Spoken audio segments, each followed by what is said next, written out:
بسم اللہ الرحمن الرحیم، السلام علیکم۔ میں نے آپ سے عرض کیا تھا کہ یہ معمولی بات نہیں ہے، ایسا انٹرویو ایک سینئر صحافی بلا وجہ نہیں کرے گا، اور جو سٹیٹمنٹس ہیں وہ خود انہوں نے مجھ سے شیئر کی، مجھے واٹس ایپ کی، اور باقاعدہ جملے واٹس ایپ کیے،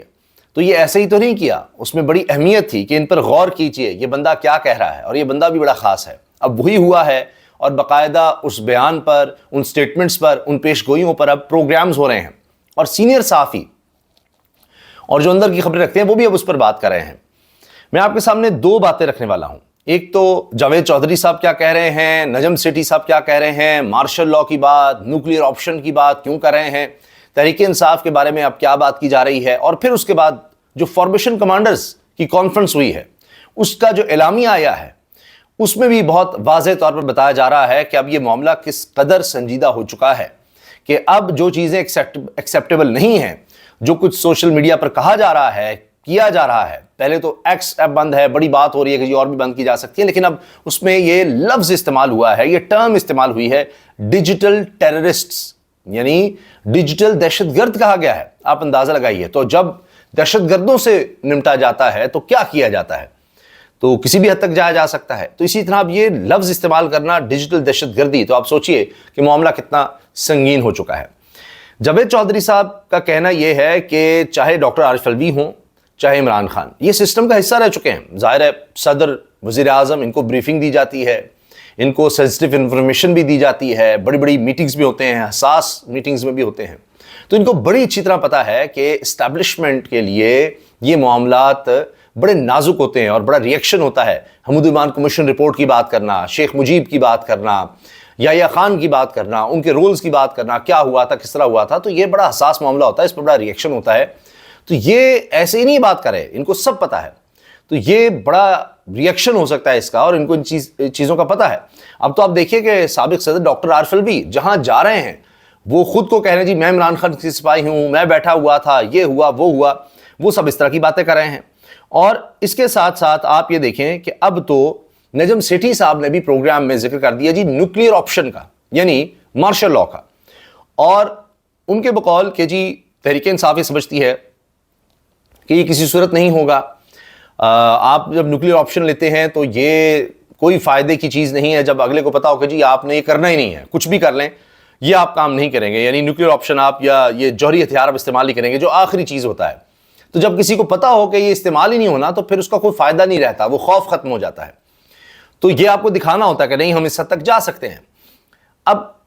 ہوا یہ ہے کہ جی تحریک انصاف عمران خان صاحب سے یہ سمجھتے ہیں کہ جی یہ ہو ہی نہیں سکتا، موجودہ جو حالات ہیں، جو معیشت کے حالات ہیں، جو سیاست کے حالات ہیں،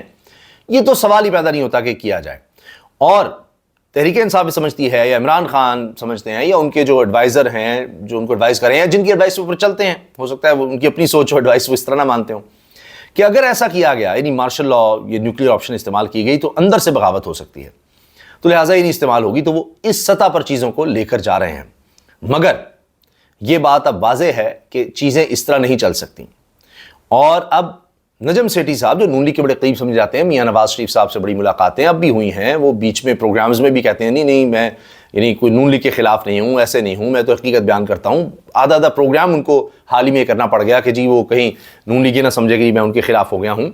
وہ تحریک انصاف کے خلاف ہیں۔ عمران خان صاحب ان کے بارے میں 35 پنکچر کا کہتے رہے، تو وہ تو اپنا تجزیہ دے رہے ہوتے ہیں، وہ اس طرح کی بات، تو وہ کہتے ہیں جی پاپولر تو عمران خان ہے، بات تو اس کی چل رہی ہے، اب مخالفین بھی کہتے ہیں۔ ابھی دیکھیے زبیر صاحب کیا کہہ رہے تھے، سابق گورنر سندھ، نون لیگ کے رہنما، ترجمان رہے مریم صاحبہ کے، نواز شریف کو کہتے ہیں بیانیہ عمران خان کا ہے، سیاست اس کے ارد گرد گھوم رہی ہے۔ اب تو یہ کہ نواز شریف کے پاس کیا بچا ہے، یہ تو اس سے پیچھے ہٹ گئے، تو ایسے ہی تو نہیں پیچھے ہٹے، انہوں نے کوئی ڈیل کی، آپ کے پاس کچھ کمزوری ہوتی تبھی آپ کہیں گے نا، کہ جس طرح مریم صاحبہ نے کہا کہ جی ہمارے پاس تو پہلے حکومت ہی نہیں تھی جب تک باجوہ صاحب